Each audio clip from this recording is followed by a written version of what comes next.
Hello friends, you're most welcome on our YouTube channel.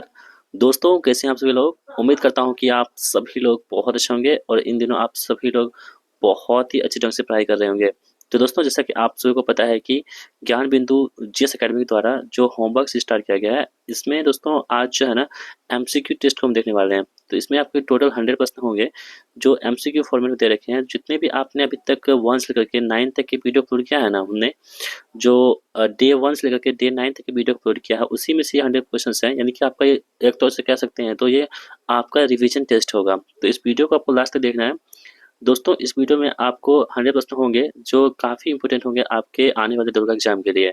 तो video को आप last तक देखेंगे। दोस्तों, आपको इसकी पीडीएफ प्राप्त करनी है तो पीडीएफ हम आपको टेलीग्राम पर अपलोड करते हैं, जिसका लिंक हमने इसी वीडियो के डिस्क्रिप्शन बॉक्स में दे रखी है। आप टेलीग्राम को भी ज्वाइन कीजिएगा। तो चलिए स्टार्ट करते हैं आज की इस इंपॉर्टेंट वीडियो को। और पहला सवाल दोस्तों आपकी स्क्रीन पर है। क्या है कि बंगाल के किस नवाब ने अंग्रेजों तथा फ्रांसीसियों को क्रमशः कलकत्ता और चंद्रनगर में किलाबंदी की अनुमति नहीं दी थी? तो दोस्तों, बंगाल के किस नवाब ने अंग्रेजों को, ठीक है, किसको कह रहा है कि अंग्रेजों को फ्रांसीसियों को, अंग्रेजों तथा फ्रांसीसियों को क्रमशः कलकत्ता और चंद्रनगर में किलाबंदी की अनुमति नहीं दी थी? उसका नाम था अलीवर्दी खां। ठीक है, तो उस पर दोस्तों बंगाल के नवाब कौन थे? अलीवर्दी खां थे। उन्होंने क्या किया था? अंग्रेजों को कोलकाता में और फ्रांसीसियों को चंडीगढ़ में किलाबंदी की अनुमति नहीं दिया था। चलिए बढ़ते हैं अगले सवाल की ओर। कह रहा है कि निम्नलिखित तो कथनों पर विचार कीजिए। पहला कथन है कि ब्लैक हॉक की घटना सिराजुद्दौला के समय में 20 जून 1756 ईस्वी को हुआ था। ठीक है, तो दोस्तों पहला कथन जो है ना बिल्कुल सही दे रखा है। यानी कि जो ब्लैक हॉक घटना हुई थी वो किसके समय हुई थी? तो सिराजुद्दौला के समय हुई थी। और ये इसका समय क्या है? तो 20 जून 1756 ईस्वी को ये घटना होती है। अगला सवाल है कि इस घटना का उल्लेख अंग्रेज अधिकारी हॉलवेल ने किया था। तो ये दोस्तों बात बिल्कुल सही है। जो ब्लैक हॉल है, इस घटना का जो मतलब कि उल्लेख किया था वो अंग्रेज अधिकारी हॉलवेल ने किया था। तो इस प्रकार आप देखेंगे तो ऑप्शन ए और दो दोनों यहाँ पे सही हो जाएगा। ठीक है, बढ़ते हैं अगले सवाल की ओर। कह रहा है कि बंगाल के नवाब का सही कालक्रम क्या क्या है? तो दोस्तों, जो बंगाल के नवाब है ना उसका कालक्रम यहाँ पे बताया, आपको पूछा जाएगा कि कौन सा सही कालक्रम हो जाएगा। तो दोस्तों आप देखेंगे ना, सबसे पहले कौन होंगे? सुजाउद्दीन हो जाएंगे। कौन है? सबसे पहले आएंगे सुजाउद्दीन, उसके बाद आएंगे कौन सा? सरफराज खां। ठीक है, और उसके बाद दोस्तों आपके पास आएंगे अलीवर्दी खां और लास्ट में आएंगे मीर कासिम आ जाएंगे। ठीक है, तो आप देखेंगे तो ऑप्शन नंबर सी हमारे पास यहाँ पे आंसर हो जाएगा। बढ़ते हैं अगले सवाल की ओर। क्या है कि निम्नलिखित में से किसने 1755 में डिंडुगल मैसूर में एक आधुनिक शस्त्रागार स्थापित किया था? तो दोस्तों किसके द्वारा जो है ना 1755 में डिंडुगल मैसूर में एक आधुनिक शस्त्रागार स्थापित किया गया था? तो दोस्तों हैदर अली के द्वारा ये किया गया था। कहाँ पे? डिंडुगल मैसूर में। अगला सवाल क्या है कि निम्नलिखित में से किस सिख गुरुओं को तत्कालिक शासकों द्वारा मृत्युदंड दिया गया था? तो दोस्तों सिख गुरु कौन थे? तो गुरु अर्जुन देव थे, जिसको दिया था जहांगीर के द्वारा, और गुरु तेग बहादुर थे, जिनको दिया गया था औरंगजेब के द्वारा। तो आप देखेंगे तो ऑप्शन बी और 2 और 4 यहाँ पर सही हो जाएगा। यानी कि जो गुरु अर्जुन देव थे ना, उनको जो मृत्यु दी गई थी जहांगीर के द्वारा दी गई थी, और जो गुरु तेग बहादुर है ये नवे गुरु थे जिनको औरंगजेब द्वारा जो है ना मृत्युदंड दिया गया था। इस बात को आप ध्यान रखेंगे। दोस्तों गुरु अंगद सिंह का आप ध्यान रखेंगे। जो लंगर व्यवस्था होती है ना, लंगर व्यवस्था किसने शुरू किया था? तो गुरु अंगद के द्वारा ही शुरू किया गया था। इस बात को आपको ध्यान रखना होगा। चलिए बढ़ते हैं इस सवाल की ओर। अगला प्रश्न है कि निम्नलिखित में से किस मराठा पेशवा ने चौथ एवं सरदेशमुखी कर वसूल करने का अधिकार मराठा सरदारों को दे दिया था? तो दोस्तों वो कौन सा मराठा पेशवा था जिन्होंने चौथ और सरदेशमुखी कर जो है वसूल करने का अधिकार मराठा को दिया था? दोस्तों वो कौन था? बाजीराव प्रथम था। कौन था? बाजीराव प्रथम था। अगला सवाल क्या है कि निम्नलिखित में से कौन सा युद्ध भारत में अंग्रेजों के आधिपत्य की स्थापना की दृष्टि से सबसे महत्वपूर्ण समझा जाता है? तो दोस्तों भारत में जो एक युद्ध हुआ था, जो कौन सा है हमारे पास? तो बक्सर का युद्ध हुआ था। यही क्या है आपके पास? तो अंग्रेजों के जो आधिपत्य की स्थापना का दृष्टिकोण से सबसे महत्वपूर्ण माना जाता है। ठीक है, और इससे प्लासी युद्ध क्या था? एक षड्यंत्र था। इस बात को आपको ध्यान रखना होगा। जो 1757 ईस्वी में होता है सिराजुद्दौला के समय में। अगला प्रश्न है कि उत्तमाशा अंतरिप यानी कि केप ऑफ गुड होप की खोज किस पुर्तगाली खोजकर्ता ने किया था? तो दोस्तों उत्तमाशा अंतरिप जो है केप ऑफ गुड होप, इसकी खोज किया गया था बार्थोलोमेव डियाज के द्वारा। किसके द्वारा? बार्थोलोमेव डियाज के द्वारा इसकी खोज किया गया था। अगला सवाल है कि 31 दिसंबर 2016 ईस्वी को किसने एक रॉयल चार्टर यानी कि राजकीय अधिकार पत्र जारी कर ब्रिटिश ईस्ट इंडिया कंपनी को पूर्व देशों के साथ व्यापार करने का एक अधिकार दिया था? तो दोस्तों वो कौन थे? रानी एलिजाबेथ थे। ठीक है, ऑप्शन ए यहाँ पे राइट आंसर हमारा हो जाएगा। अगला प्रश्न कह रहे हैं कि सूची 1 और सूची 2 को सम्मिलित कीजिए। पहला है कि फ्रांसिस डे, ये है दोस्तों कौन थे? मद्रास का संस्थापक था। कौन? फ्रांसिस डे था, बिल्कुल सही है। जॉब चार्नक की हम बात करें दोस्तों, अगर ये इसकी बात करें हम, तो ये क्या हो जाएंगे? कोलकाता के संस्थापक कौन थे? जॉब चार्नक हो जाएंगे, ठीक है। इसके अलावा हम बात करें कि बॉम्बे के संस्थापक कौन हो जाएंगे, तो जो गेराल्ड और ऑर्गिनर है, ये क्या हो जाएंगे? तो बॉम्बे के संस्थापक हो जाएंगे। तो इस प्रकार आप देखेंगे ऑप्शन 1, 2 और 3 जो है बिल्कुल यहाँ पे सही हो जाएगा। अगला सवाल यहाँ पूछा गया था कि सूची 1 और सूची 2 को सम्मिलित कीजिए। दोस्तों पहला जो है कि कर्नाटक का युद्ध, प्रथम जो कर्नाटक युद्ध हुआ था ये कब हुआ था? तो आप लोग ध्यान रखेंगे, जो प्रथम कर्नाटक युद्ध हुआ था ये एलासेपल की संधि के द्वारा इसकी समाप्ति हुई थी। इस कब होता है दोस्तों? 1746 से 1748 के बीच में प्रथम कर्नाटक युद्ध होता है। अगला हमारे पास है कि तृतीय कर्नाटक युद्ध की हम बात करेंगे, ये दोस्तों पेरिस के संधि की इसकी समाप्ति होती है। ये कब होता है? 1763 में होता है, ठीक है। अगला हमारे पास है कि द्वितीय कर्नाटक युद्ध की हम बात करेंगे, तो ये क्या होता है? ब्रिटिश की हार हुई थी इसमें, ठीक है। नहीं, ये द्वितीय जो कर्नाटक युद्ध थी ये अनिर्णायक रहा था, और जो प्रथम वैश्व युद्ध हुआ था इसमें क्या होती है? ब्रिटिश की यहाँ पे हार हुई थी। तो ये कब हुआ था? 1767 से 1769 के बीच में हुआ था, हैदर अली इसके समय में। तो आप देखेंगे तो इस प्रकार ऑप्शन जो सी हमारे पास का आंसर यहाँ पे हो जाएगा। चलिए बढ़ते हैं सवाल की ओर। क्या है कि कर्नाटक का युद्ध निम्नलिखित में से किस विदेशी सत्ता के बीच हुआ था? तो जो कर्नाटक का युद्ध है दोस्तों, कर्नाटक का युद्ध ये जो हुआ था आप सभी के बीच फ्रांसीसी और ब्रिटिश के बीच में हुआ था। कर्नाटक युद्ध जो हुआ था वो फ्रांसीसी और ब्रिटिश के बीच में हुआ था, ठीक है। चलिए अगला सवाल है कि निम्नलिखित कथनों पर विचार कीजिए। पहला कथन कह रहा है कि पानीपत के तृतीय युद्ध में अहमद शाह अब्दाली ने इब्राहिम लोदी को पराजित किया था। दोस्तों ये जो है ना, पानीपत के तृतीय युद्ध में अहमद शाह अब्दाली ने इब्राहिम लोदी को पराजित किया था, ये बातें बिल्कुल गलत दे रखी है, ये गलत है, ठीक है। अगला प्रश्न है कि तृतीय आंग्ल मैसूर युद्ध में टीपू सुल्तान की हार हुई थी, मृत्यु हुई थी, ठीक है। तो यहाँ पे देखेंगे, और यहाँ पे देखिए दोस्तों, यहाँ पे जो है ना प्लासी के युद्ध के में ये भी बात गलत है कि तृतीय आंग्ल मैसूर युद्ध में जो है टीपू सुल्तान की मृत्यु हुई थी, ये गलत है, क्योंकि तो चौथा में हुआ था। प्लासी के युद्ध में सिराजुद्दौला को पराजय के लिए मीर जाफर ने अंग्रेजों से मिलकर षड्यंत्र रखा था, ये दोस्तों बिल्कुल सही दे रखा है। आप देखेंगे तो ऑप्शन केवल 3 जो है यहाँ पे सही है, बाकी अन्य कथन यहाँ पे जो है वो गलत दे रखे हैं। बढ़ते हैं इस सवाल की ओर। कह रहे हैं कि जो निम्नलिखित में से एक सुमेलित है, कौन सा यहाँ पे सुमेलित हो जाएगा? तो कह रहे हैं कि प्रथम आंग्ल मैसूर युद्ध है हैदर अली पराजित हुआ था, ये बातें गलत दे रखी है, ठीक है। दोस्तों जो था ना प्रथम विश्व युद्ध में, प्रथम जो आंग्ल मैसूर हुआ था इसमें हैदर अली की जीत हुई थी, ना कि हार हुई थी। तो पहला कथन यहाँ पे गलत है। बढ़ते हैं अगले प्रश्न के अलग ऑप्शन देख लेते हैं। क्या है कि द्वितीय आंग्ल मैसूर युद्ध हुआ था, यह हैदर अली ने अंग्रेजों को पराजित किया था, तो यहाँ पे भी ये कथन गलत दे रखा है, ठीक है। आगे बढ़ते हैं। क्या है कि तृतीय आंग्ल मैसूर युद्ध जो है ना, टीपू सुल्तान युद्ध जीता और अपना भूभाग अंग्रेजों को नहीं दिया दोस्तों, तो यह है गलत है, ये भी गलत है। चतुर्थ आंग्ल मैसूर युद्ध की हम बात करें तो टीपू सुल्तान पराजित हुआ और यह युद्ध के मध्य में दिवंगत हो गया, उनकी मृत्यु हो गई। तो ऑप्शन सी यहाँ, जो ऑप्शन डी है हमारे प्रश्न यहाँ पे आंसर हो जाएगा। अगला प्रश्न देख लेते हैं। क्या है कि निम्नलिखित में से किसका मिलान यहाँ पे सही दे रखा है? पहला है कि द्वैत शासन की नीति, यह है कौन सा हमारे पास? तो लॉर्ड क्लाइव इसमें हुआ था, बिल्कुल सही है। सहायक संधि की नीति दोस्तों, ये किसने शुरू किया था? तो ये आपके पास लेजली ने शुरू किया था, ये भी सही है। व्यक्तिगत का सिद्धांत की नीति दी जाती है, किसने? लॉर्ड डलहौजी के द्वारा दिया गया था, ये भी सही है। यानी कि उपयुक्त सभी कथन यहाँ पे बिल्कुल सही दे रखी हैं। बढ़ते हैं अगले सवाल की ओर। कह रहा है कि निम्नलिखित कथनों पर विचार कीजिए। पहला कथन है कि 1903 में कर्जन में थॉमस रॉबर्टसन के नेतृत्व में एक रेलवे बोर्ड की स्थापना किया था, ठीक है। कब? 1924 में। यहाँ पे ये सही है, ठीक है। दूसरा कथन कह रहा है कि यहाँ पे एक वर्थ आयोग की रिपोर्ट के आधार पर 1925 में रेलवे को आम बजट से अलग कर दिया गया था। तो दोस्तों ये कथन जो है यहाँ पे गलत दे रखी है दोस्तों, क्योंकि ये जो 1925 में हुआ था, ये कब हुआ था? 1924 में हुआ था। तो आप देखेंगे तो यहाँ पे कौन सा कथन सही है? तो केवल एक कथन सही है, बाकी अन्य कथन यहाँ पे गलत दे रखे हैं। अगला सवाल हमारे पास है कि सूची 1 और सूची 2 को मिलान कीजिए। पहला है कि भू राजस्व व्यवस्था और संबंधित व्यक्ति हैं। तो स्थानीय अस्थायी बंदोबस्त की हम बात करें दोस्तों, अगर ये किससे होंगे संबंधित? तो कॉर्नवालिस हो जाएंगे संबंधित, और उसमें चार्ल्स ग्रांट और जॉन सोर हो जाएंगे इससे संबंधित व्यक्ति।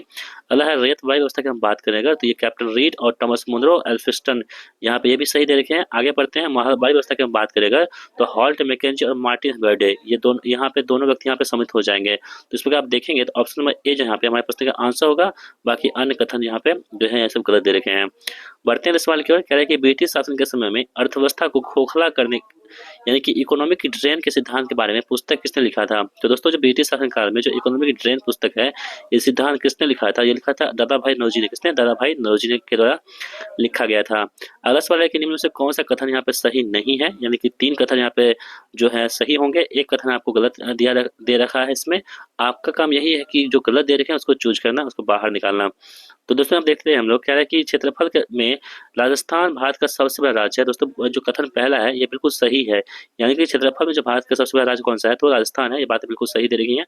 आगे देखते हैं कि क्षेत्रफल में मध्य प्रदेश भारत का दूसरा सबसे बड़ा राज्य है। ये भी बातें बिल्कुल सही है, लेकिन पहला दोस्तों कौन सा, राजस्थान है, और दूसरा कौन सा हमारे पास मध्य प्रदेश है।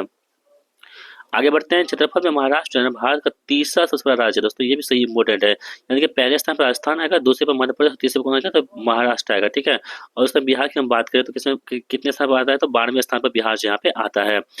और क्षेत्रफल में कर्नाटक भारत का चौथा है, यहाँ पर गलत है दोस्तों। क्षेत्रफल में कर्नाटक जो है चौथा नहीं होगा। क्षेत्रफल में जो कर्नाटक, वो यूपी क्या होगा, चौथा होगा। यानी कि पहला राजस्थान, दूसरा मध्य प्रदेश, तीसरा महाराष्ट्र और चौथा कौन सा, यूपी होगा, ना कि कर्नाटक होगा। तो इस प्रकार आप देखेंगे तो ऑप्शन डी यहाँ पे गलत होगा, बाकी अन्य कथन यहाँ पे जो है वो सही दे रखे थे।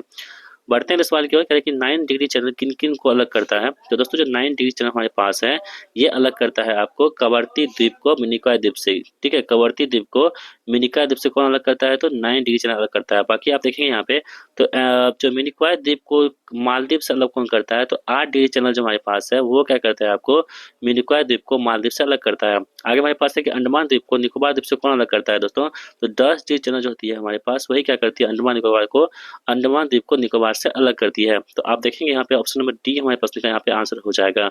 अगला प्रश्न है कि पुदुचेरी का क्षेत्र विभाजित पाया जाता है। तो दोस्तों जो पुदुचेरी का क्षेत्र जो है ना, ये कहाँ कहाँ फैला हुआ है, आपसे ये प्रश्न पूछा जा रहा है दोस्तों। आप लोग ध्यान रखेंगे, ये तमिलनाडु राज्य में है, ठीक है, केरल में भी है, और आंध्र प्रदेश राज्यों में आपको पुदुचेरी का क्षेत्र देखने को मिलेगा। तो ऑप्शन सी यहाँ पे राइट आंसर होगा। कहाँ कहाँ पे, तमिलनाडु में, केरल में और आंध्र प्रदेश में। ठीक है, चलिए अगला सवाल देख लेते हैं हम लोग। कह रहे हैं कि निम्नलिखित में से कौन से भारत के बारे में सही दे रखा है। पहला कथन है कि भारत विश्व का 5वां बड़ा देश है। दोस्तों ये बात गलत है। भारत जो है विश्व का 7वां बड़ा देश है, ये बातें सही है, न कि 5वां बड़ा देश है। अगला ऑप्शन आपके पास है कि वह स्थल मंडल के कुल क्षेत्रफल का लगभग 2.4% भाग जो है अधिकृत किए हैं। दोस्तों ये कथन जो है बिल्कुल सही दे रखा है, बाकी पहला कथन यहाँ पे गलत दे रखे थे। आगे बढ़ते हैं कि कह रहा है कि समूचा भारत उष्ण कटिबंध में स्थित है। ये भी बात गलत है कि समूचा भारत जो उष्ण कटिबंध में स्थित नहीं है। दोस्तों ये भी गलत है। और अगला है हमारे पास है कि 82.5 डिग्री पूर्वी देशांतर का उपयोग भारतीय मानक समय को निर्धारित करने के लिए करते हैं। ये बात यहाँ पे बिल्कुल सही दे रखी है। तो आप देखेंगे तो ऑप्शन 2 और 4 यहाँ पे सही होगा, बाकी अन्य कथन यहाँ पे गलत हो जाएंगे।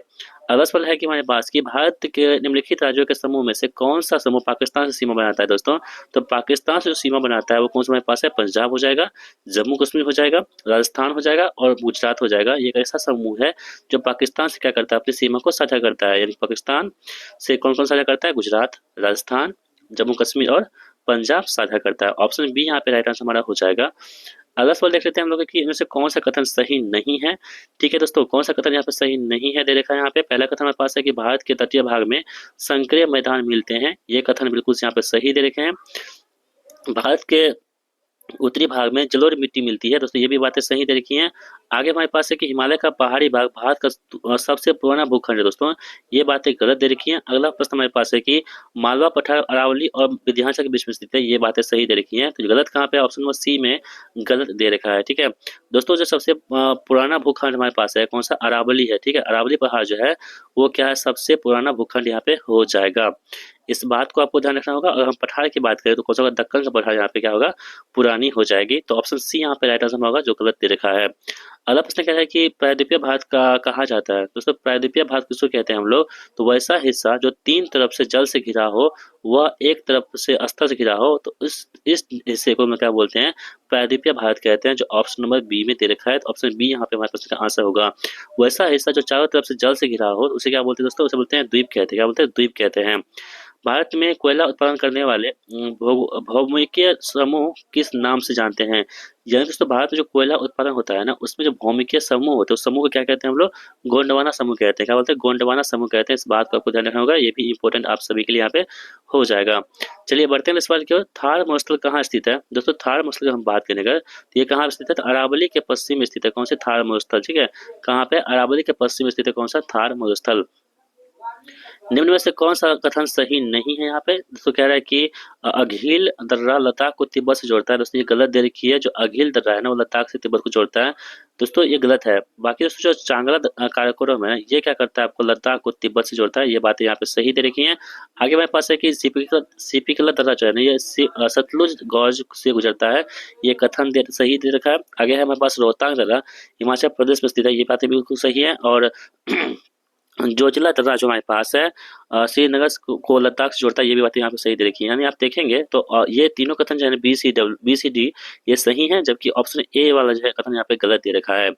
अगला सवाल है कि निम्नलिखित में से कौन से सही मिलान नहीं है। ठीक है, देखिए ब्लू माउंटेन कहाँ पे, दोस्तों मिजोरम है, बिल्कुल सही दे रखा है। दीपू पास कहाँ पे, अरुणाचल प्रदेश में, ये भी सही दे रखा है। कलांग नदी कहाँ पे, असम में, ये भी सही है। जबकि दोस्तों अबोर हिल्स है ना ये मणिपुर में नहीं है। अबोर हिल्स कहाँ पे दोस्तों, तो आपके पास अरुणाचल प्रदेश में यहाँ पे हो जाएगा। इस प्रकार ऑप्शन बी हमारे पास यहाँ पे आंसर हो जाएगा। अगला प्रश्न है कि निम्नलिखित में से कौन सा कथन पश्चिमी घाट के संदर्भ में सही है। तो पश्चिमी घाट के संदर्भ में कौन सा कथन यहाँ पे सही दे रखे हैं आप लोग देखेंगे। पहला कथन कह रहा है कि पश्चिमी घाट की ऊंचाई उत्तर से दक्षिण की ओर, यानी उत्तर से दक्षिण की ओर क्या होती है, घटती है। नहीं दोस्तों ये क्या होती है, बढ़ती है। ये कथन गलत है। क्या होगी, बढ़ेगी। अगला हमारे पास है कि अधिकांश प्रायद्वीपीय नदियों की उत्पत्ति पश्चिमी घाट से होती है।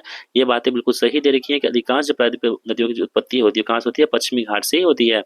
पश्चिमी घाट सतत है तथा उन्हें केवल दर्रों के द्वारा ही पार किया जा सकता है। ये भी बातें बिल्कुल सही दे रखी हैं।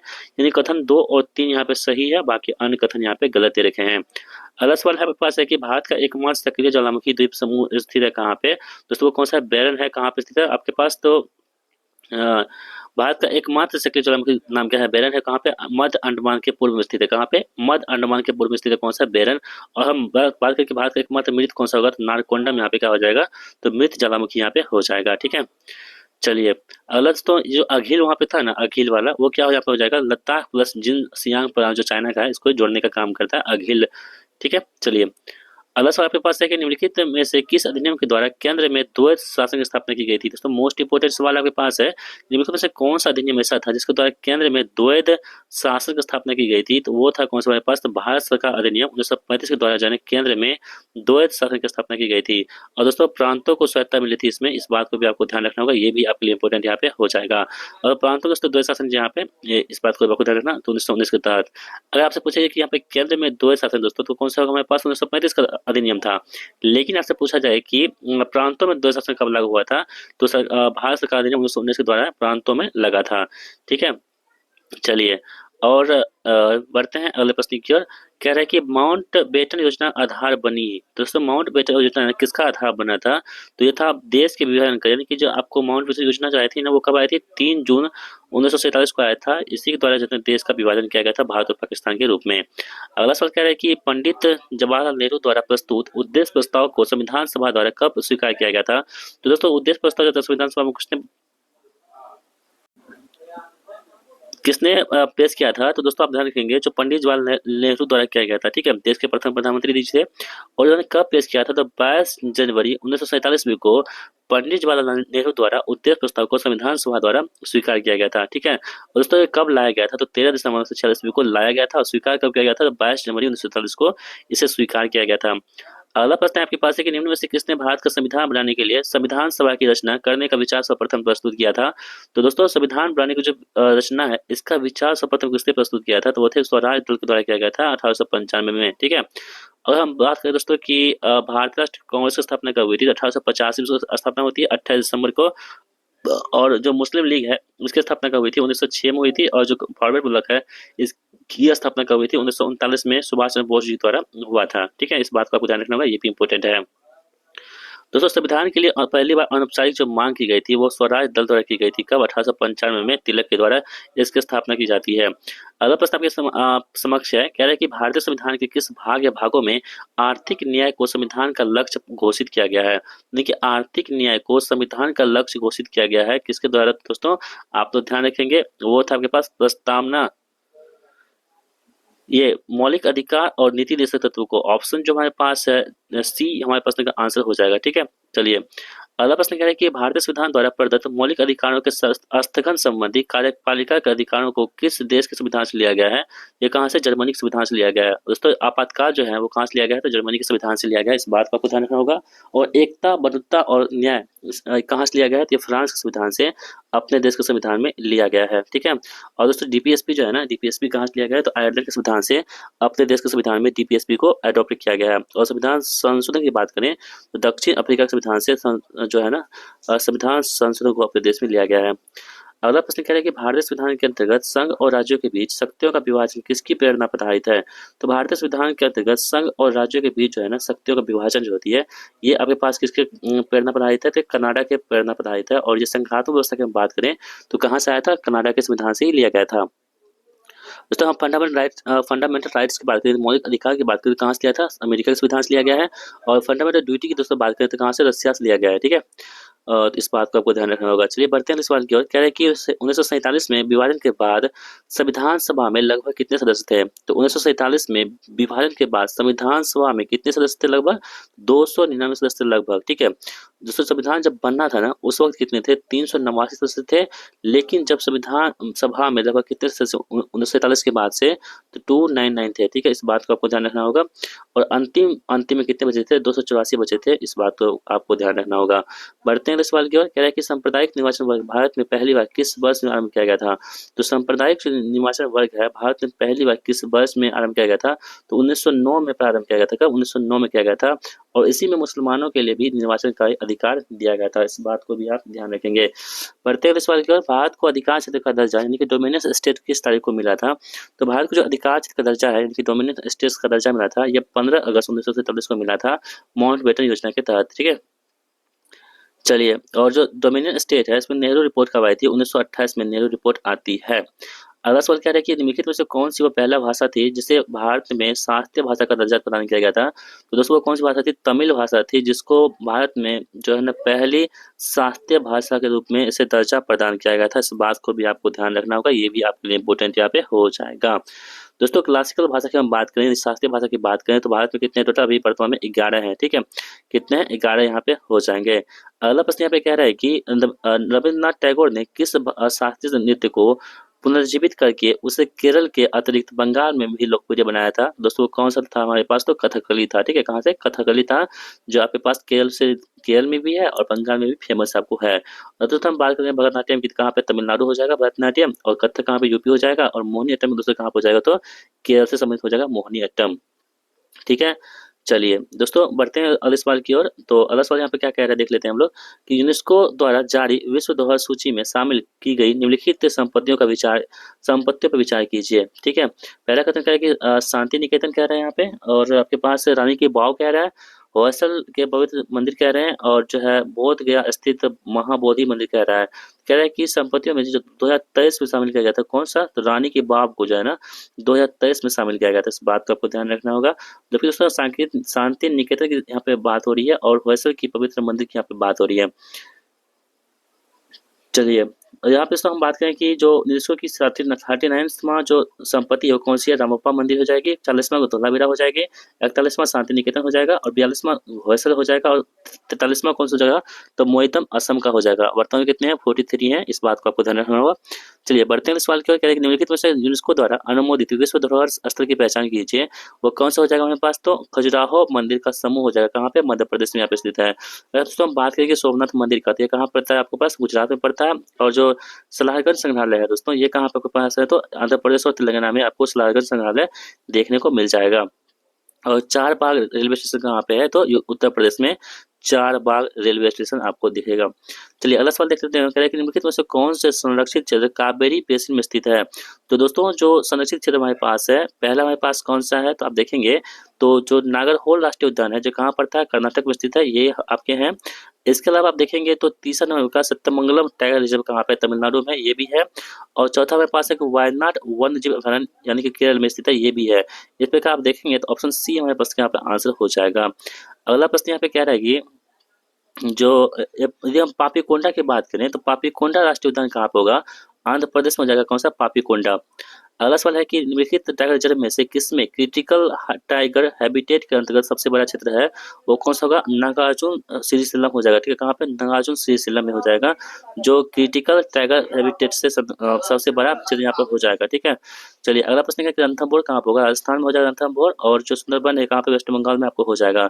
और जिम कॉर्बेट की हम बात करें कहाँ पर? उत्तराखंड में आपको हो जाएगा। अगला प्रश्न क्या है कि पारिस्थितिकी दृष्टिकोण से निम्नलिखित में से कौन सा पूर्वी घाट और पश्चिमी घाट के बीच एक अच्छी कड़ी होने में महत्व रखता है दोस्तों? तो वो कौन सा जगह आपके पास? सत्यमंगलम जो टाइगर रिजर्व है कहाँ पे? तमिलनाडु में। यही आपके क्या हो जाएंगे? तो पूर्वी घाट और पश्चिमी घाट के बीच में अच्छी कड़ी के रूप में व्यक्त करता है। दोस्तों T2 जो अवार्ड मिला था किसको मिला था? सत्यमंगलम रिजर्व टाइगर रिजर्व को मिला था, और भारत का पहला T2 पीलीभीत जो है वहाँ पे टाइगर रिजर्व को मिला था। चलिए बढ़ते हैं सवाल की ओर। यूनेस्को की अमूर्त सांस्कृतिक विरासत की सूची में निम्नलिखित में से कौन नवीनतम समावेश था? दोस्तों नवीनतम कौन सा यहाँ पे हो जाएगा? तो गरबा नृत्य कहाँ का? गुजरात का है, ये नवीनतम शामिल हुआ है। छऊ की हम बात करें दोस्तों कहाँ का? उड़ीसा का हो जाएगा। दुर्गा पूजा कहाँ का होगा? वेस्ट बंगाल का हो जाएगा। और जो कुंभ मेला दोस्तों ये कहाँ पे? 4 स्थानों पर लगता है। हरिद्वार हो गया, प्रयागराज हो गया, उज्जैन हो गया और नासिक हो गया। और दोस्तों अभी जो रिसेंटली लगा हुआ है वो कहाँ लगा हुआ है? प्रयागराज में लगा हुआ है। निम्नलिखित में से कौन से भारत की शास्त्रीय भाषाओं में एक नहीं है? दोस्तों आप देखेंगे तो कन्नड़ हमारे पास क्या एक शास्त्रीय भाषा है, उड़िया आपके पास शास्त्रीय भाषा है, मलयालम भी क्या है आपके पास? शास्त्रीय भाषा है, और तमिल भी है, तेलुगु भी और संस्कृत है। ये सभी क्या है आपके पास? तो शास्त्रीय भाषा है। जबकि दोस्तों मगही जो है ना, मगही ये आपके पास क्या है? तो क्षेत्रीय भाषा, ये शास्त्रीय भाषा नहीं है। तो ऑप्शन ए हमारे प्रश्न यहाँ पे आंसर हो जाएगा।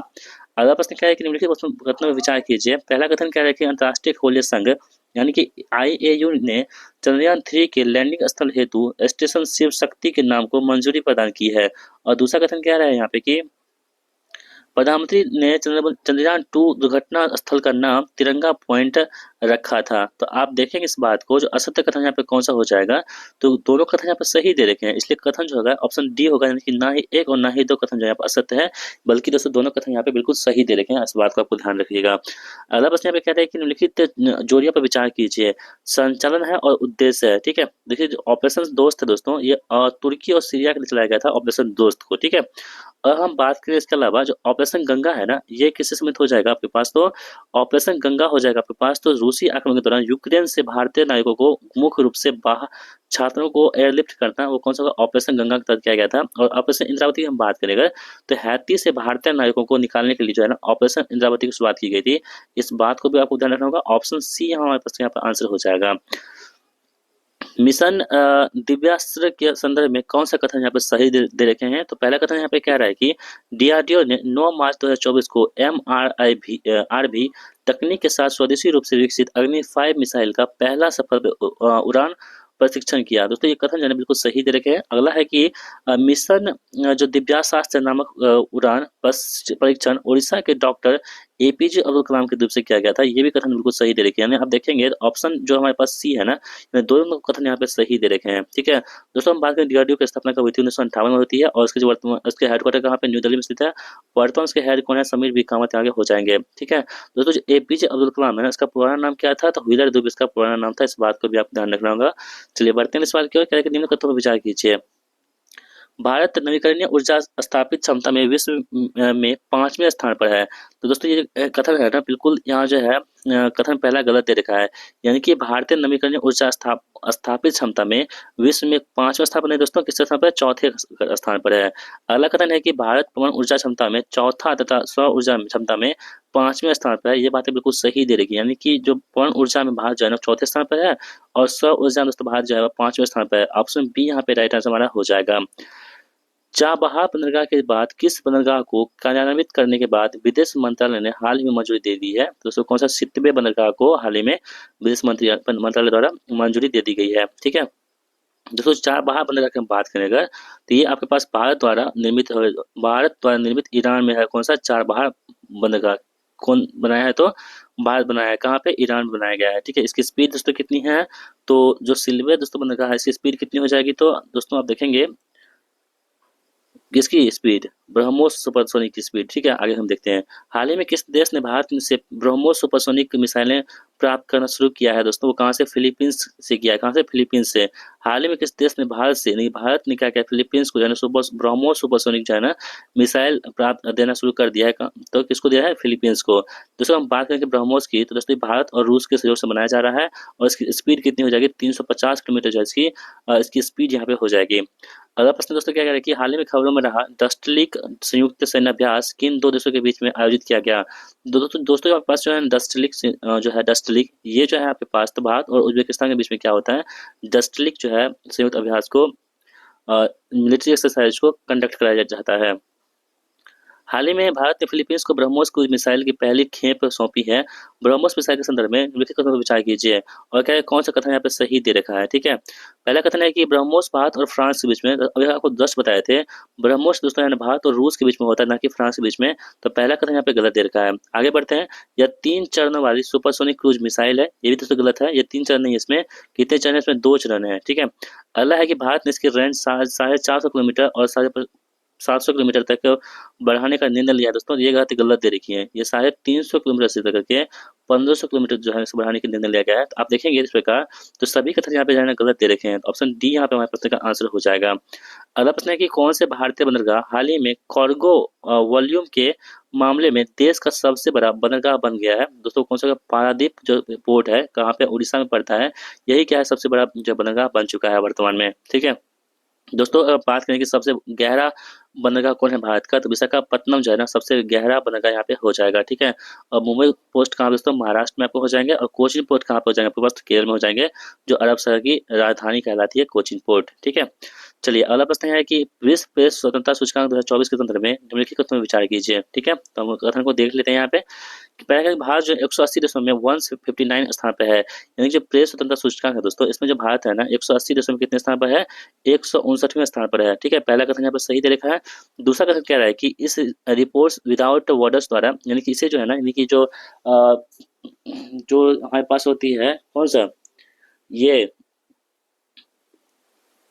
प्रेस स्वतंत्रता सूचकांक जो होती है दोस्तों, ये किसके द्वारा जारी होती है? तो आप लोग ध्यान रखेंगे, ये रिपोर्टर्स विदाउट बॉर्डर्स द्वारा जारी किया जाता है। ठीक है, हालांकि इस रिपोर्ट में नॉर्वे, डेनमार्क और स्वीडन क्रम से पहले स्थान पर कौन सा? नॉर्वे है। ठीक है, दूसरे स्थान पर दोस्तों कौन सा हमारे पास है? डेनमार्क है। और तीसरे दोस्तों कौन है? स्वीडन है जो है। और इथेरिया सूची में सबसे नीचे है। क्वेश्चन पूछेगा कि प्रेस सूचकांक है, इसमें सबसे नीचे कौन है? इथेरिया है। ठीक है, पहले स्थान पर कौन है? नॉर्वे है। दूसरे पर डेनमार्क है और तीसरे पर स्वीडन है। और दोस्तों हमारे देश भारत जो है 159 स्थान पर है और सबसे नीचे कौन है? तो इथेरिया है। ठीक है, तो इस प्रकार देखेंगे ऑप्शन नंबर डी हमारे पास यहाँ पे आंसर हो जाएगा। अगला प्रश्न क्या है कि लता दीनानाथ मंगेशकर पुरस्कार से किसे सम्मानित किया गया? तो दोस्तों जो लता दीनानाथ मंगेशकर पुरस्कार है, इसे दिया गया था अमिताभ बच्चन को। ठीक है, अमिताभ बच्चन को लता दीनानाथ मंगेशकर पुरस्कार दिया गया था। तीसरे क्रम पर दिया गया दोस्तों। अब हम बात करें इसकी, जो लता दीनानाथ मंगेशकर पुरस्कार है, इसको पहले प्राप्तकर्ता कौन हो जाएंगे?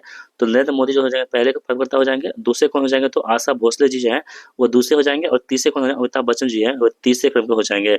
और जो लता दीनानाथ मंगेशकर पुरस्कार है ना, ये कौन देता है? तो मध्य प्रदेश सरकार द्वारा दिया जाता है। चक्रवात रेमेल का संबंध किस देश से है दोस्तों? तो चक्रवात जो रेमेल है ना, इसका संबंध किससे हो जाएगा? तो आपके पास पूर्वोत्तर भारत से चक्रवात रेमेल का संबंध यहाँ पे हो जाएगा। अगला प्रश्न क्या है कि हाल ही में खबरों में रही रुद्रम 2 हवा से सतह पर मार करने वाली मिसाइल किस संगठन द्वारा विकसित किया गया दोस्तों? तो ये DRDO द्वारा जो है विकसित किया गया है। कौन सा? रुद्रम 2 को, जो कहाँ से कहाँ वार करती है? हवा से सतह पर वार करती है। अगला प्रश्न है कि सेला सुरंग के संबंध में निम्नलिखित कथनों पर विचार कीजिए। जो सेला सुरंग है ना, यह दुनिया की सबसे लंबी 2 लेन वाली सुरंग है, जो 13,000 फीट से अधिक ऊंचाई पर स्थित है। ये बातें बिल्कुल सही दे रखी हैं। आगे बढ़ते हैं। इसका निर्माण PRO द्वारा पीर पंचाल श्रेणी में किया गया है। ये भी बातें बिल्कुल सही दे रखी हैं। तो आप देखेंगे तो ऑप्शन ए और 2 यहाँ पे सत्य कथन दे रखे हैं। दोनों कथन यहाँ पे सही दे रखे हैं। अगला प्रश्न आपके पास है कि हाल ही में खबरों में रहा सत्यमंगलम टाइगर रिजर्व किस राज्य में स्थित है? दोस्तों ये कहाँ पर होगा? तमिलनाडु में हो जाएगा, कई बार बता चुके हैं। अगला बात बढ़ते हैं अगले प्रश्न की ओर। क्या है कि भारत और जापान के संयुक्त समुद्री अभ्यास 2024 जिम्बेक्स 2024 का संबंध में निम्नलिखित कथनों पर विचार कीजिए। दोस्तों देखिए, जो आयोजन हुआ था जिम्बेक्स 2024 का, ये कहाँ हुआ था? प्रशांत महासागर में होता है। ठीक है, प्रशांत महासागर में होता है। यह भारत के विशाखापट्टनम में आयोजित किया गया। ठीक है, कहाँ पे? भारत के विशाखापट्टनम में आयोजित किया गया था। और ये जिम्बेक्स का 10वां संस्करण दोस्तों, ये गलत है। ये क्या है दोस्तों? ये आपके पास क्या है? 8वां संस्करण, ना कि 10वां संस्करण। तो आप देखेंगे तो यहाँ पे कह रहा है कि सत्य कथन यहाँ पे कह रहा है दोस्तों। ठीक है, तो दोस्तों यहाँ पे सत्य कथन कौन सा हो जाएगा? तो यहाँ पे आप देखेंगे तो पहला कथन गलत है दोस्तों, सॉरी, ठीक है, पहला कथन भी गलत है यहाँ पे। ये भारत के विशाखापट्टनम में नहीं हुआ था, ये कहाँ हुआ था, प्रशांत महासागर में हुआ था, ना कि विशाखापट्टनम हुआ था। ये गलत है दोस्तों, ठीक है, सॉरी, हमसे गलती हो गया। तो आप देखेंगे तो ऑप्शन ए ना तो एक और ना ही दो सही, दोनों कथन यहाँ पे गलत दे रखे हैं। आगे बढ़ते हैं कि निम्न कथनों पर विचार कीजिए। पहला है कि 50वें G7 शिखर सम्मेलन जो है ना अपुलिया इटली में संपन्न हुआ, ठीक है। तो दोस्तों पहला कथन जो है बिल्कुल सही दे रखा है दोस्तों, कहाँ पे, मिलान में हुआ था। और G7 के सदस्य में भारत भी एक देश है, ये बातें गलत दे रखी हैं। आगे बढ़ते हैं, G7 का प्रथम शिखर सम्मेलन 1975 में आयोजित किया गया था, ये बातें बिल्कुल सही दे रखी हैं। तो आप देखेंगे तो 1 और 3 यहाँ पे सही है, बाकी दूसरा कथन यहाँ पे गलत दे रखे हैं। प्रश्न है कि 18वीं लोकसभा के चुनाव में संदर्भ में निम्न कथनों पर विचार कीजिए। पहला कथन है कि राष्ट्रपति द्वारा सांसद भर्तृहरि मेहताब को प्रोटेम स्पीकर चुना गया था, ये बातें बिल्कुल सही दे रखी हैं। आगे बढ़ते हैं कि स्वतंत्र भारत में 18वीं लोकसभा के पूर्व सभी अध्यक्ष निर्विरोध चुने गए थे, ये बातें यहाँ पे जो है ना देख लेते हैं। यहाँ पे क्या कह रहा है कि कथन विचार कीजिए और चुनना क्या है दोस्तों इसमें, तो सत्य कथन चुनना है इसमें, सत्य कथन चुनना है इसमें। तो कौन सा सत्य कथन जगह, तो ये भी यहाँ पे सत्य कथन चुनना है ना इसमें।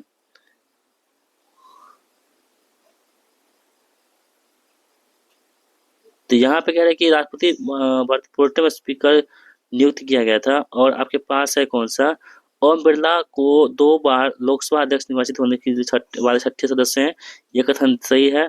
प्रोटेम स्पीकर की नियुक्ति के संबंध में राष्ट्रपति संविधान के अनुच्छेद 94(1) से शक्तियां प्राप्त करती है, ये बातें यहाँ पे गलत दे रखी है, ठीक है। तो केवल 3 यहाँ पे सही है। आगे बढ़ते हैं, भारत ने 46वीं यूनेस्को विश्व धरोहर समिति की बैठक कहाँ आयोजित करने का फैसला किया है, तो कहाँ पे दोस्तों, भारत मंडपम में करने की घोषणा किया, कहाँ पे, नई दिल्ली में स्थित है, ठीक है।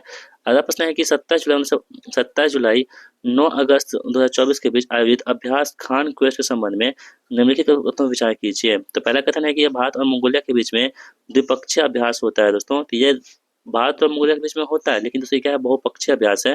तो पहला कथन यहाँ पे गलत दे रखे हैं। आगे बढ़ते हैं, जब मंगोलिया की राजधानी उलान बटोर में आयोजित किया गया था, ये कथन सही है, यानी केवल 2 कथन यहाँ पे सही होगा, पहला कथन यहाँ पे गलत हो जाएगा। भारत ने 1857 में पुरानी राइफल के स्थान पर जिस नई राइफल का प्रयोग करने का निर्णय लिया है, उसका क्या नाम है दोस्तों, उसका नाम है एनफील्ड राइफल। कौन सा, एनफील्ड राइफल था 1857 में पुरानी राइफल के स्थान पर। निम्नलिखित में से कौन सी भारत की सबसे मीठे पानी की झील है, तो दोस्तों कौन सी हो जाएगी, तो हमारे पास वुलर झील है, कहाँ पड़ता है, जम्मू कश्मीर में, ये क्या होंगी, तो भारत की सबसे मीठे पानी की झील हो जाएगी। और दोस्तों बात करें लोकटक झील कहाँ पे है, तो मणिपुर में स्थित है, कहाँ पे, मणिपुर में है। और चिल्का झील कहाँ पे, उड़ीसा में स्थित है। किसी राज्य में राष्ट्रपति शासन लगाने के लिए भारत के राष्ट्रपति को सिफारिश करना होता है, किसका, राज्यपाल से सिफारिश करना होता है, ठीक है। चलिए बढ़ते हैं सवाल की ओर, क्या है कि भारत का पहला परमाणु ऊर्जा संयंत्र कौन सा है, तो दोस्तों जो तारापुर परमाणु ऊर्जा केंद्र है, ये भारत का पहला परमाणु ऊर्जा केंद्र हो जाएगा, जिसकी स्थापना कब हुई थी, 1972 में हुई थी, कहाँ पे, महाराष्ट्र में हुआ था, ठीक है। नरोडा दोस्तों कहाँ पे है, तो उत्तर प्रदेश में है आपके पास। और जो राणा प्रताप सागर है, ये कहाँ पे, राजस्थान में है। कम कहाँ दोस्तों, तमिलनाडु में आपको देखने को मिल जाएगा, ठीक है। और भारत का सबसे बड़ा कौन सा हो जाएगा दोस्तों, तो कुडनकुलम हो जाएगा, कहाँ पे है, तमिलनाडु में स्थित है। निम्नलिखित कथनों पर विचार कीजिए। भारत में किसी राज्य की विधान परिषद उस विशेष राज्य की विधानसभा के आधे से बड़े आकार की हो सकती है, ये दोस्तों बात गलत दे रखी है। आगे बढ़ते हैं, किसी राज्य का राज्यपाल उस विशेष राज्य की विधान परिषद के अध्यक्ष को नामित करता है, ये भी बातें गलत दे रखी हैं। तो यहाँ पे कौन सा सही दोस्तों, कोई भी कथन यहाँ पे सही नहीं है, दोनों कथन यहाँ पे गलत दे रखे हैं। तो आप देखेंगे यहाँ पे, तो भारत में किसी राज्य की विधान परिषद जो है, उस विधानसभा कितना होना चाहिए, 1/3 होना चाहिए, ठीक है। आगे बढ़ते हैं, इसमें है कह रहे कि किसी राज्य का राज्यपाल उस विशेष राज्य की विधान परिषद के अध्यक्ष को नामित करता है, तो अध्यक्ष सदस्यों में जो है, ये गलत लिखे हैं। अध्यक्ष जो दोस्तों होते हैं विधान परिषद के, वो क्या होते हैं, सदस्यों में से ही चुन लिए जाते हैं। अगला प्रश्न है कि बुनियादी शिक्षा का विचार किसके द्वारा प्रतिपादित किया गया था, जो बुनियादी शिक्षा हमारे पास है, इसका विचार दिया गया था किसके द्वारा, महात्मा गांधी द्वारा दिया गया था। निम्नलिखित में से किसे बॉडी बिल्डिंग फूड के नाम से जानते हैं, दोस्तों प्रोटीन जो होते हैं ना, प्रोटीन को क्या बोलते हैं, बॉडी बिल्डिंग फूड के नाम से भी जानते हैं, इस बात को आपको ध्यान रखना होगा, ये भी इंपॉर्टेंट आपके लिए हो जाएगा। मगध की सबसे पुरानी राजधानी राजगीर में थी, जिसे डैश भी कहा जाता था। तो दोस्तों मगध की जो राजधानी कहाँ थी, राजगीर में थी, जिसे क्या बोलते हैं हम लोग, गिरिब्रिज के नाम से भी जानते थे। लगभग 200 सालों के भीतर मगध सबसे महत्वपूर्ण जनपद क्यों बन गया, दोस्तों क्योंकि कई नदियां जैसे गंगा, सोन मगध से होकर बहती थी। दूसरा के पास है कि मगध एक हिस्सा जंगलों से भरा था। तीसरा के पास है कि इस जंगल में लो एस की खदानें थी, यानी कि देखेंगे तो तीनों का यहाँ पे सही दे रखे हैं, ऑप्शन डी यहाँ पे राइट आंसर हमारा हो जाएगा।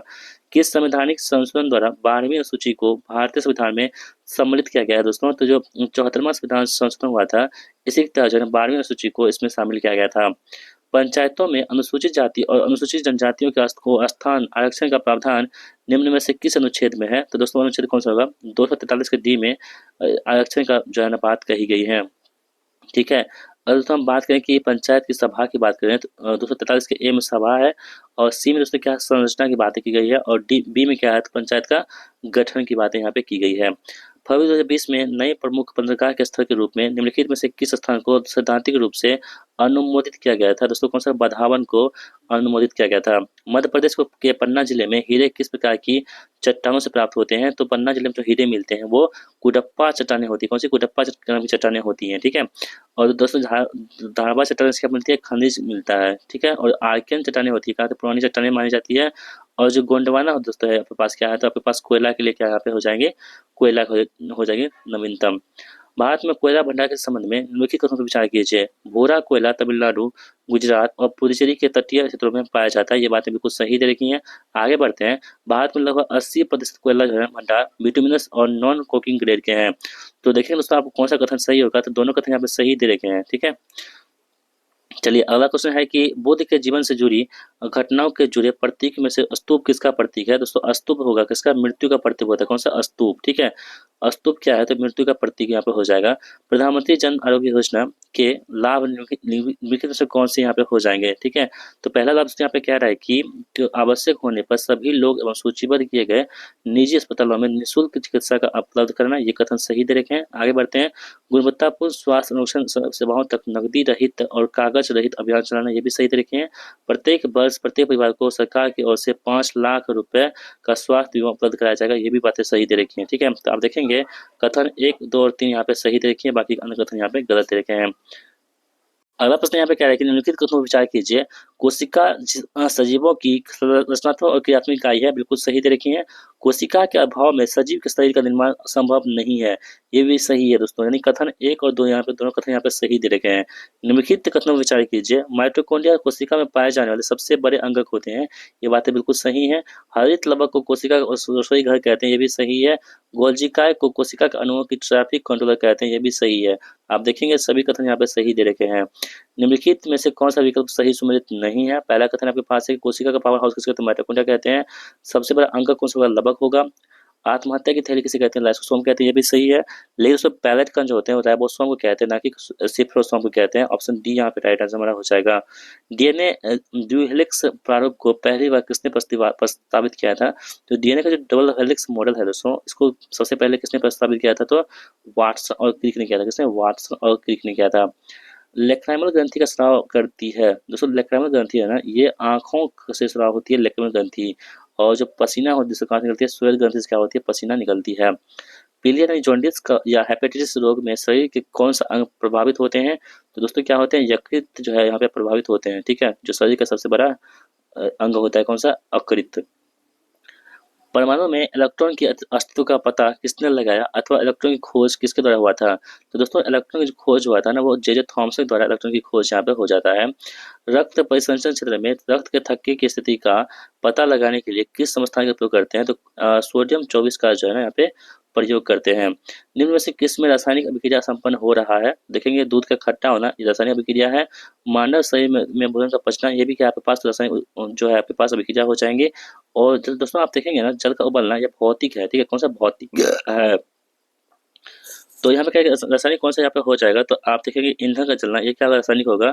और फलों का पकना ये भी क्या रासायनिक होगा। यानी 1, 2, 4, 5 यहाँ पे सही जवाब हो जाएगा। निम्नलिखित कथनों पर विचार कीजिए। अधातुओं में इलेक्ट्रॉन ग्रहण करने की प्रवृत्ति होती है, इसलिए वे ऑक्सीकारक होते हैं। तो पहला कथन यहाँ पे सही दे देगा। आगे बढ़ते हैं। धातुओं पर इलेक्ट्रॉन त्याग करने की प्रवृत्ति होती है, इसलिए वे क्या होते हैं? अवकारक होते हैं। ये भी सही है। तो ऑप्शन डी यहाँ पे, ऑप्शन सी यहाँ पे सही होगा। ए और दोनों बी दोनों सही होगा। एक खोलीय इकाई संबंधित होती है। दोस्तों एक खोलीय इकाई होती है ना, वो सूर्य एवं पृथ्वी के बीच की दूरी से क्या होती है? संबंधित होती है। निम्नलिखित में से कौन सी अर्थव्यवस्था में उदारवादी तथा निजी आर्थिक तत्वों का प्रभाव पड़ता है? तो पूंजीवादी अर्थव्यवस्था में क्या होता है? उदारवादी और निजी आर्थिक तत्वों का क्या होता है? प्रभाव पड़ता है। निम्नलिखित जो है ना कथनों पर विचार कीजिए। व्यष्टि और समावेष्टि अर्थशास्त्र दो अलग अलग शाखाएं। पहला सही है। दूसरा कह रहा है कि अर्थव्यवस्था की 2 शाखाएं एक दूसरे को समझ नहीं है। दूसरी क्या होती है? पूरक होती हैं। ये बातें गलत दे रखी हैं। तो पहला कथन यहाँ पे सही दे रखा है। वर्तमान में भारतीय अर्थव्यवस्था को किन उपनाम से जानते हैं? तो दोस्तों जो वर्तमान भारतीय अर्थव्यवस्था है इसे हम लोग क्या जानते हैं, तो उभरती हुई अर्थव्यवस्था या तो विकासशील अर्थव्यवस्था कहते हैं। इस प्रकार आप देखेंगे तो ऑप्शन नंबर ए यहाँ पे हमारे प्रश्न का आंसर हो जाएगा, ठीक है। तो दोस्तों इस प्रकार हमने आप सभी के लिए जो है ना जो एमसीक्यू का टेस्ट हुआ था 100 क्वेश्चन का, उसको हमने कंप्लीट कर दिया, ठीक है। तो दोस्तों आपको ये वीडियो कैसा लगा है, उम्मीद करता हूँ कि आपको ये वीडियो बहुत ही पसंद आई होगी। दोस्तों आपको हमारा प्रयास बहुत अच्छा लगता है तो एक प्यारा सा कमेंट्स कीजिएगा कमेंट बॉक्स में, और इस वीडियो को लाइक कर दीजिएगा। अगर आपको दोस्तों इस तरह की वीडियो देखना पसंद है तो चैनल को सब्सक्राइब भी कर लीजिएगा, ठीक है, क्योंकि ये आपका ही चैनल है, आप ही इसको चैनल को देखते हैं, ठीक है। तो चलिए मिलते हैं किसी और वीडियो में, तब तक के लिए जय हिंद, वंदे मातरम।